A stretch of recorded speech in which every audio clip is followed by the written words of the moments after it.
Strange. Okay, here we go again, back into the beyond body. And this was interesting, but let me get right into it.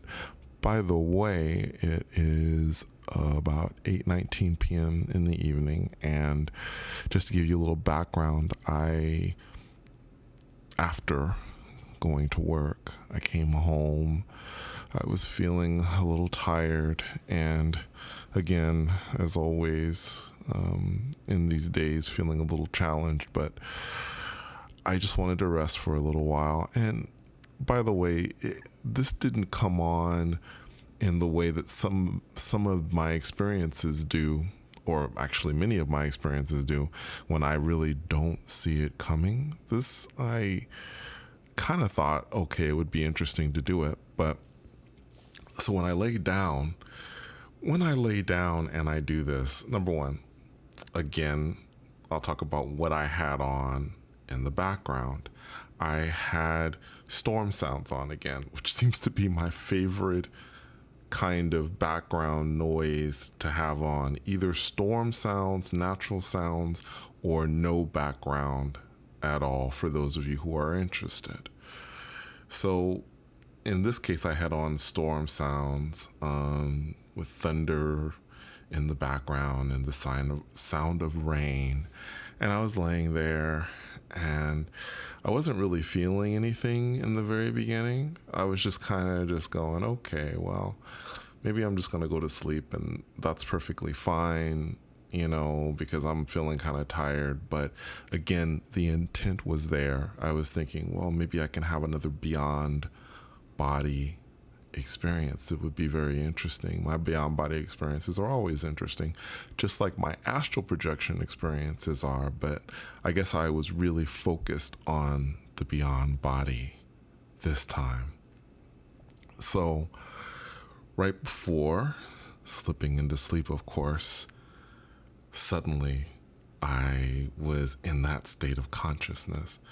And I've described it before. It's that very interesting in-between state. There's darkness, but there's something else. It's so interesting.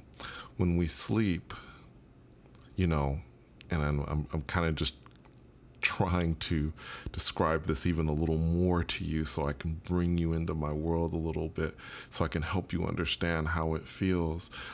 When we slip into sleep, many times if we don't dream, it's like we sleep and we don't even remember much of anything, and then we just kind of wake up. It's like we close our eyes, we're out, and then our eyes are open. So with me, I close my eyes, and then in this particular situation, and in every situation when I do the beyond body, it's like a light switch snaps on or flips on, except there's no light coming on. It's just still darkness. And my conscious mind is aware in the darkness, and I can sense something coming. And again, I think that the closest analogy, or the closest thing I can really tell you to this when it happens to me is, it is literally like being that surfer out in the ocean that kind of takes their board out and they're waiting for a wave to come.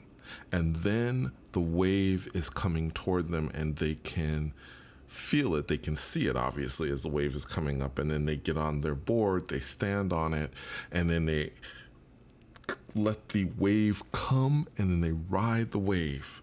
And that's how it feels. It feels as if there's this wave building. Now, I can't see an actual wave, a wave of energy. I can't see this wave, but I can sense it. I can sense this wave coming, and I can sense it as it's moving toward me and building, just like a wave would. In a wave in the ocean, it starts off small, and many times it'll get bigger and bigger and bigger. And that's what sense I get, that it's energy. It's not water, it's energy, and it's building, it's building, it's building. I could feel it coming up and finally taking me as if I'm that surfer on the board, taking me, and I'm riding the wave. I'm riding this wave of energy and moving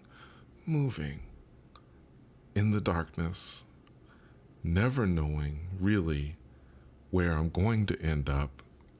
But let me tell you, before I close my eyes, or excuse me, not before I close my eyes, but when I shut my eyes, when I was lying down earlier in the evening, I had been again thinking about kind of getting away, again thinking about like a Disneyland like place. I was thinking, it would be nice to go to somewhere like Disneyland or an amusement park, and wondering, because I've been, I think, to a few variations of what an amusement park is in this reality.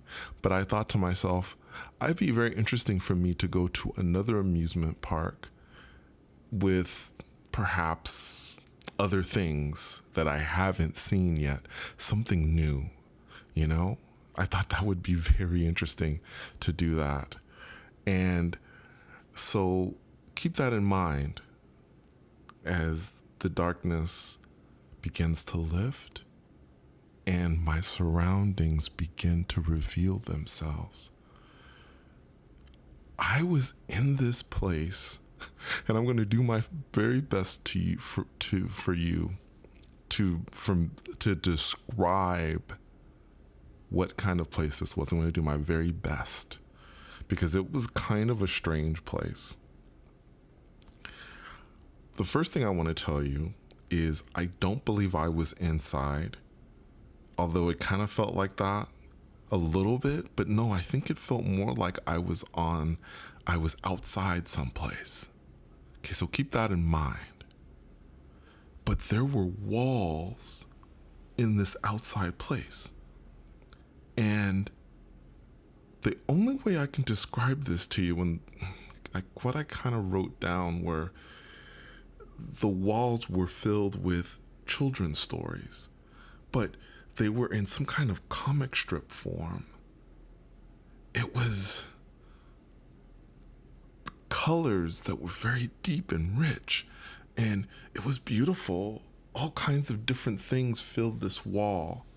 I imagine it as if a child were looking at this wall, we're seeing these colors and these comic strips. I think it would be very interesting for them to see it. And as I walked, these comic strips, colors, whatever they were, they filled the walls. And I would imagine perhaps they may have been comic strips or like comics book type stories that, you would see in a comic book, I suppose. I wasn't able to really focus on the stories, but I do remember as I was looking at and I want to say walls, but again, I want to tell you that I felt like I was outside. It almost felt like, maybe it was like a maze. And if you can think of a maze for a moment that had the walls on each side of you, and it had colors and comic strips and all kinds of different things, cartoons. There goes those cartoons again. I have this thing with seeing beings and other things in cartoons when I have these experiences. It's always very interesting. But if you can imagine maybe being in a sort of a maze, and all the colors on each side were like there were walls, and on each of those walls filled with colors, cartoons, all kinds of things. I was just taking it in, observing, and I was thinking, as always, it's so interesting when I'm out there, I think about you. I do. I think to myself, okay, what am I going to do to remember more so I can share that with you, so that I can tell you more. And it's still very hard, even though in my mind I thought, and I was saying it out loud as I was walking, I remember saying, this is a place for like children. That was one of the things that I said as I was walking. This is a place for children. I must have been in some sort of amusement park, and I must have maybe been in the beginning. Maybe I was going into some kind of line to go on a ride. That's a possibility. Although I didn't see other beings. But wait a minute, I did see other beings, and let me tell you about that. That was very interesting too. As I was walking, at first I didn't see other beings. Then, and you're going to think this is really strange and it's so funny. I always say this in my videos when I see really strange things. I am always so afraid that people are going to think to themselves, God, this guy is crazy. He's losing his mind. What is he talking about? I swear, every time I see something like this, I think that. But I'm only here to report to you what I saw. And I'm going to tell you what it is, even though it sounds weird. I saw beings, living beings, that were like puppets. They looked like puppets. They were living, though. They were alive, like you and me. They were walking around. I was like, what in the... I've seen puppets before. Heck, I used to have a sort of a fear of puppets when I was younger. You know, everybody, I think, maybe not everybody, some kids do, I think. You know, puppets can be a little creepy at times. I don't think these puppets were creepy. They kind of reminded me a little bit of the Muppets, but I couldn't really describe to you. I think there was one that had maybe grayish hair that was walking, but then there were other beings, and they were just walking ahead of me in this maze, just walking along it, and then they were starting to head downward. I don't know where it led downward, but we were going, or the maze led downward as if we were coming off of some sort of hill or something. And at that point, because I had been silent the whole time, to one of the puppet-like beings, I said, excuse me. See, I always open my big mouth. I don't know why I did this. Excuse me, what world is this? And the puppet-like being paused, and it said in some, I don't know why it said this. In the response, it literally said, dun, dun, dun, dun, like that. And I was like, why did it do that? And not moments, not, I don't know, seconds after that, the experience was done. Oh my God, it was so strange. Wow. Anyways, that was the experience. I don't know. I'm gonna let you decide. That's all. I'm here to report the experiences. I'll let you decide. Please feel free to comment below. If you think it's really crazy, odd, strange, you can say that. You can say anything you like. You can say I'm losing my mind. That's perfectly fine. Anyway, thank you so much for coming on another journey with me. And until next time, take care.